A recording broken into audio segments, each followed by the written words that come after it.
Good afternoon, everyone. I thought I'd do a real quick video here, show you what I do when I go and frame up my drawings and also my 16 by 20 airbrush paintings. I use just a standard array of tools you see here. Start out with pair of side cutters. Those will come in towards the end. I'm going to set them off to the side. Same with the needle nose pliers.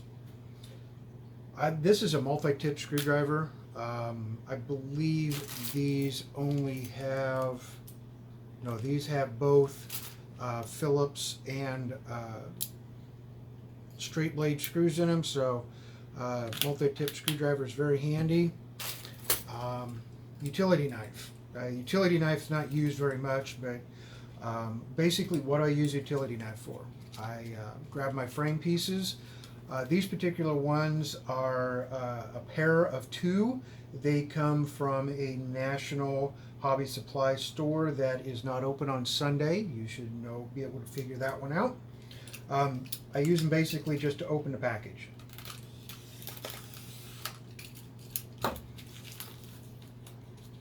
Now, when you go to any place, or if you order online, you order or purchase a set of modular frame sections, you will, when you order one side, this particular one's 12 by 16, when you order them you should get a pair, so they'll come apart like that. I'll do the 12-inch side real quick, like it's kind of fun the way they package them from the major retailer. They're really easy to get opened up. Okay. Got my trash can handy here off to the side. Now, when you go to the major retailer, this is important to remember. Always pick up your hardware pack. They're usually off to the side, down a little bit lower, something like that. Pick this up with every set that you do to do one frame. You don't need one hardware pack per package of frames. You'll end up with more hardware than the store has. So one hardware pack per total frame that you're going to be putting together. So you get two sets, one hardware pack.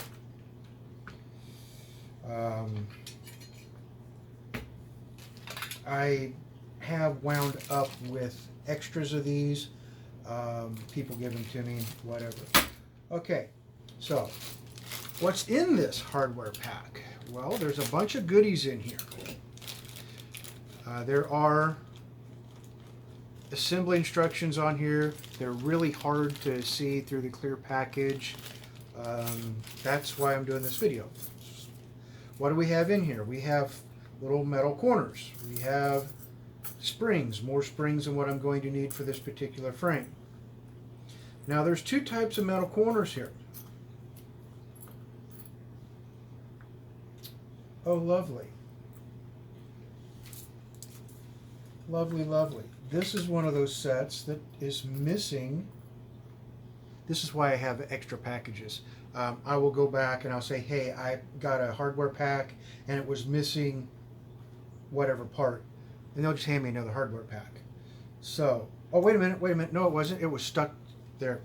You got to watch that. Sometimes these things stick together in the packaging and they'll look like one. But if you look real close, they are two. So, we're not missing a part. Yay. Now, we have a side that doesn't have screws and a side that has screws. If you notice on the side that doesn't have screws, it says A faces B. And yay, this particular hardware pack was made in the United States. So what that means is this side A goes to where this side says B, and they're going to go together like that. One thing I always do is I always back these screws out a little bit that are in the B side, so where they're fairly flush with the side that has the letter on it. Why on earth do you do that? I do that because these go, when they're sandwiched together, A against B, these go in this little track right here. And if this screw is threaded out a little bit, it spreads these apart, and it makes it really difficult to get them in there. So since I'm doing a 12 by 16, and this particular piece of artwork that I am framing is oriented landscape, I'm starting with a long side because this is going to be the bottom. I'll explain why I start with the bottom when I get ready to put the artwork itself in there. And I just slide that in like that. It's a little loose and floppy, and sloppy is good right now. There's some other pieces in here as well. These funky little things, we'll be using those in just a little bit.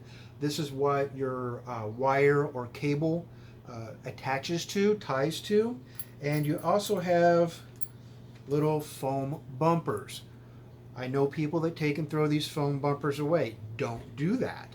What these are good for is after you get everything put together, you put them on the corners of your pieces, and these protect your wall. So when you hang your artwork on your wall, you use one of the nice little brass hangers with the nail in it, not a thumbtack or push pin.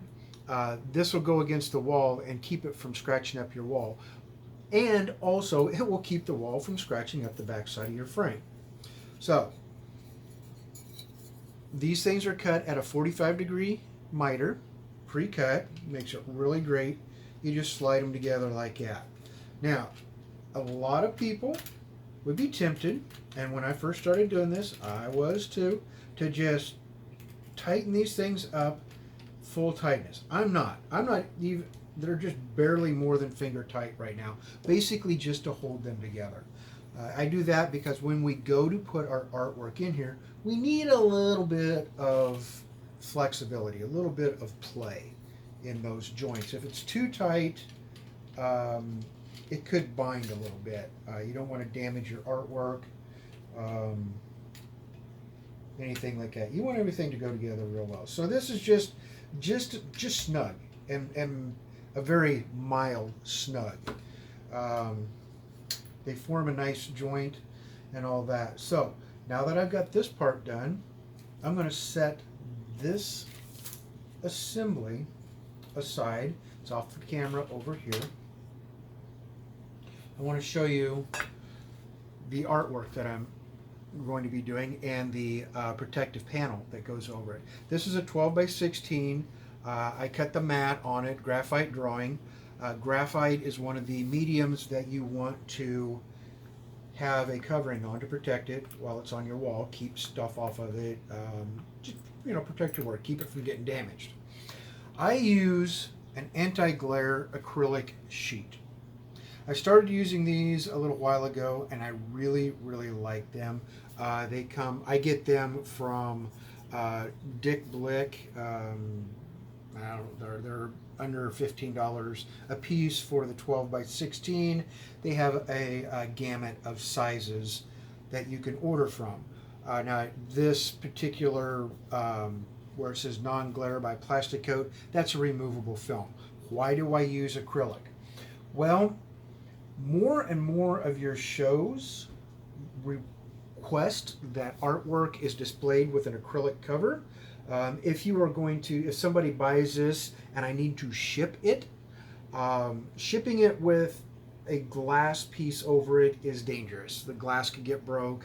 I know that our shipping companies that we have are very, very careful and use the utmost care and respect of your packages when they're throwing them from one end of the semi-trailer to another. This stuff is really hard to break. It's flexible, and not only that, it's lightweight, so it reduces the cost of shipping. Does it scratch? Yes, it can scratch, but if you're shipping your piece, you will package it up in a way to where it'll be protected. Now, I do know people that they will ship it to their customer with this on there and leave a note in the package that piece needs to be removed. I'm going to go ahead and remove it because I have a method for transporting my work that's framed that protects them. And this is going to be going to a show next month, so I'm not going to want to leave that on there. Now, one thing that I do always do, and I don't wear gloves when I'm doing this, but I do when I start peeling this off, and I got one side off, and I'm working on the second, I grab a microfiber cloth. Isn't that a lovely sound? Really annoying. Sometimes it does that, sometimes it doesn't. Make sure you throw your plastic pull-offs away.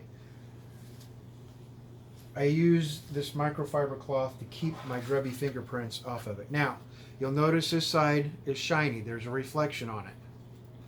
This side is not. The shiny side goes to the artwork. And I'm not having this artwork shown to, you know, brag or anything like that. I am kind of proud of this piece. Otherwise, I wouldn't be taking it to the show. Got a speck of dust in there. We don't want dust in our artwork. Now this has been sprayed with workable fixative. That helps keep it from getting smudged and ruined after you spend hours and hours with graphite. So I will take this, and this plastic is a little staticky. I had a little cat hair on there. My studio assistant leaves her cat hair around. So I have this like this. Now I bring my frame, 3 sides of it.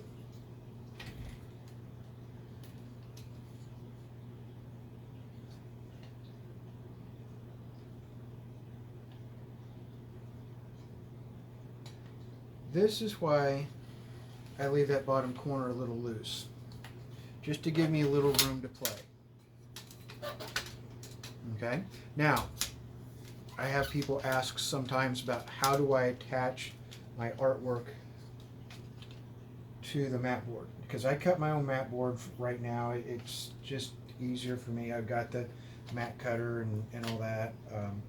I use framing tape and I make a hinge. So the only thing that's actually holding the paper to the mat board is a couple pieces of tape. I learned that a long time ago. It allows things to move and deal with changes in humidity, changes in temperature.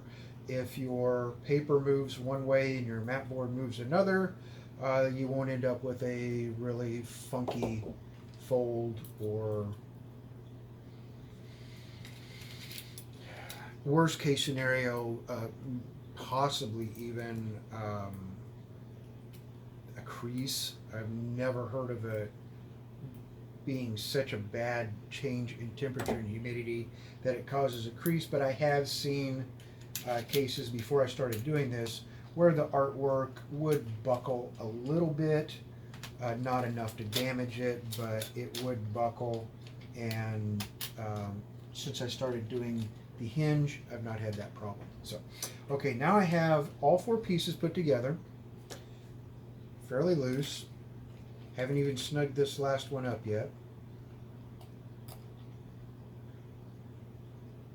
And when you're doing this, this is why these modular things are great. You're going to forget something, like I just did. Isn't it great? Do what I say, not as I do, huh? Okay, this is my backer board. This is acid-free, black core, black foam board. You can use white. You can use whatever you want to use. If you want to use illustration board, another piece of mat board, whatever. I like using the foam core. It adds just a little bit more rigidity, I feel like. I also use the foam core behind my aluminum panels that are not die bond, and it just seems to add just a little bit of strength. little bit of insulation, not for like thermal, but for like against damage on the back side. Now, if everything works right,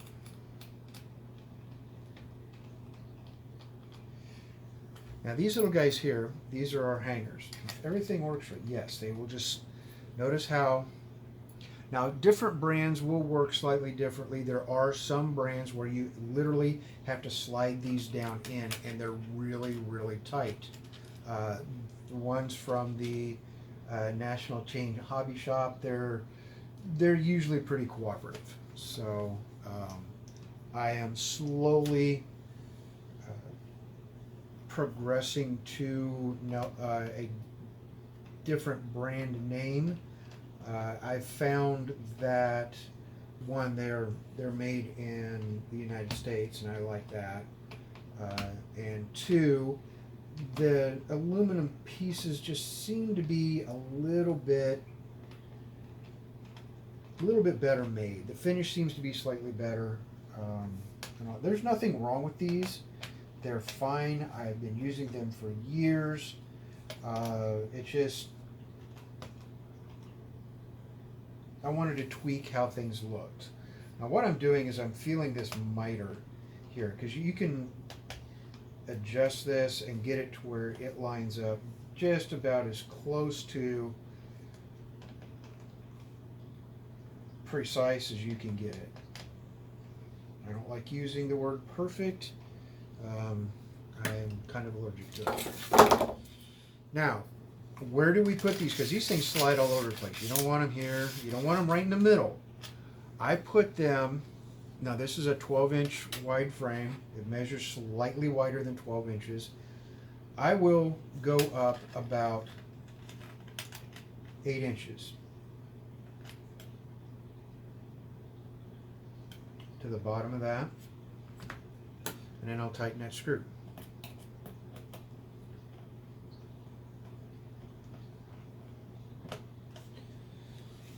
This is why I like an adjustable or multi-tip screwdriver. This little screw is fairly small. So now this measurement here, it doesn't have to be absolutely spot on. If it moves a little bit, hanging with wire or cable will absorb a slight indiscrepancy. If it's a half inch off, not so much. If it's a 16th even, it'll absorb it. By absorb it, I mean you wouldn't notice it. 8 inches.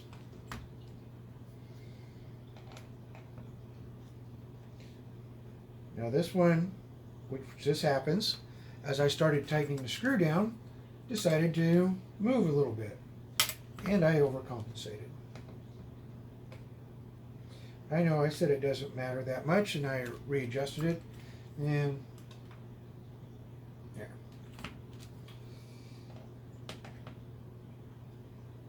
Okay, we are 90% done with our frame. The problem is it moves in the frame. How do we prevent that? In your hardware pack, there's these funny little things. These are springs, tension springs. They're meant to go behind your artwork, and this is where I mean by the insulation on this foam board. It protects the back side of your artwork from your hanging hardware. So I like putting two per side on the long side. Sometimes I'll do 2 per side on the short side just to use them up. I used to do a lot of 8x10, framing things up at 8x10, and I have a bag full of these things in a drawer.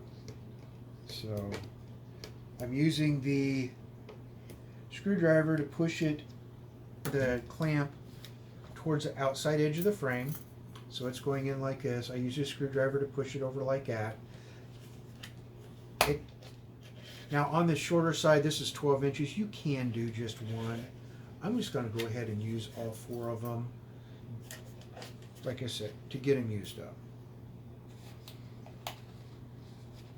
I don't need a large inventory of modular frame springs laying around. But I push that in there. It puts it right at the very edge of the work on the back side. And not only that, it hides it. Who's going to be looking at it from the back side? Well, if you're doing it, you'll know it's there. So, now, here's these little bumpers. I know a lot of people that throw them away. I don't. I used to. I was like, what the heck are those for? I didn't know. Well, then I learned that they are there to protect your artwork and to protect the wall.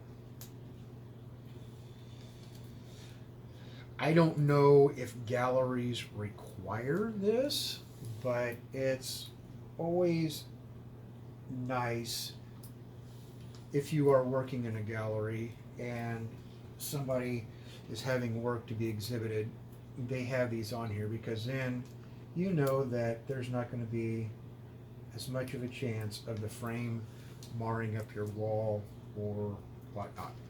Okay, now in there, good and solid, doesn't move around, right side up, looks really nice. Okay, how are we going to hang it on a wall? I like using, this is soft, super soft strand is the name of it. I don't even remember, I bought it online somewhere. This is a coated, it's got a vinyl coating on it, cable. You can use the uncoated. I prefer the coated for one main reason. And it's kind of silly, but you may understand, you may relate. When you cut this stuff, if you use the uncoated stuff, you got metal strands sticking out, little needles sticking out. They will poke you. You will bleed. The red stuff will come out of your fingers. You don't want to get that on your artwork. So that's one reason why I like using this. I also, it does not rust hardly at all. And this is stainless steel cable, so it wouldn't rust anyway. So what I'm doing is I'm measuring 4 inches. And I'm holding it, and I'm going to put a kink right there.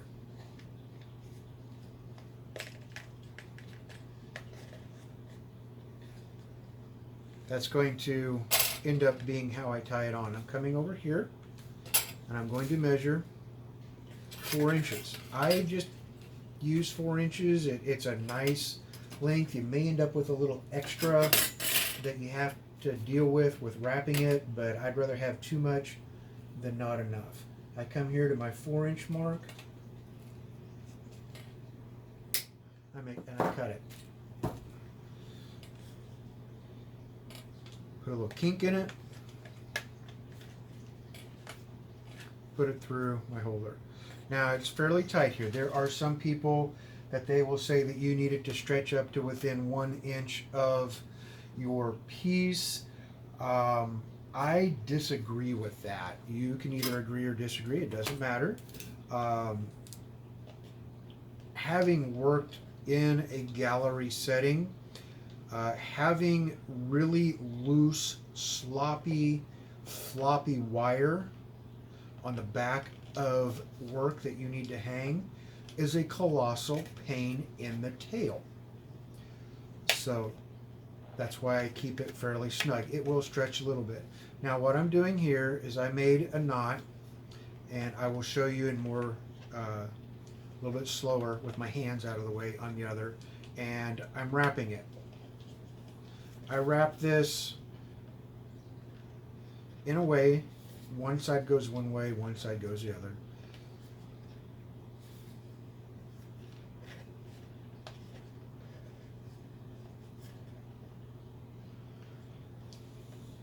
Nice, neat, and clean. That's not, now this doesn't weigh, I don't even think it weighs 2 pounds. So this will handle up to, I think this is a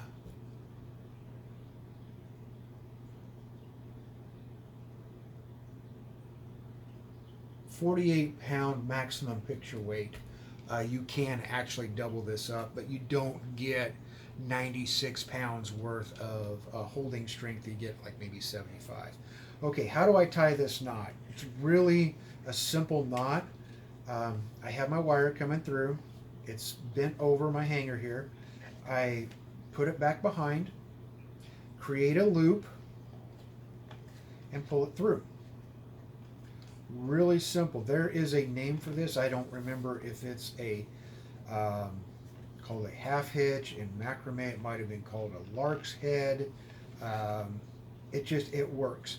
And then I just start wrapping this cable, the tail end, the pigtail, which when you unwrap this it looks like a pigtail, around until it's wrapped up. Now I have seen, like I mentioned earlier, I have worked in a gallery. I have seen cable wrapped clear into here. You don't need to do that. Yes, this is a little bit of an extra amount here. Now, if that wouldn't have been a coated cable, I'm pushing that over like that with my bare fingers. You can see I dented my finger. If it was uncoated, it would have punctured my finger. This is a nice way of hanging. It stretches a little bit, but it's not going to stretch much because it's not a very heavy piece. But it's nice looking, it's clean.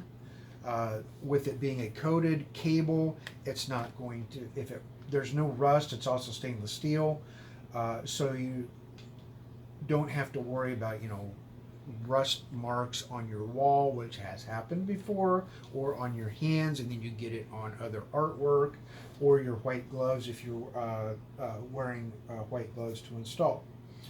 So in a nutshell, that is how I frame my artwork to get it ready for a show, a gallery, or somewhere in the house. Hope you enjoyed the video. If you did, do the like and subscribe thing, and the notification, and I will be working on getting more things that I may find boring but you may find interesting out in the future. Thanks for watching.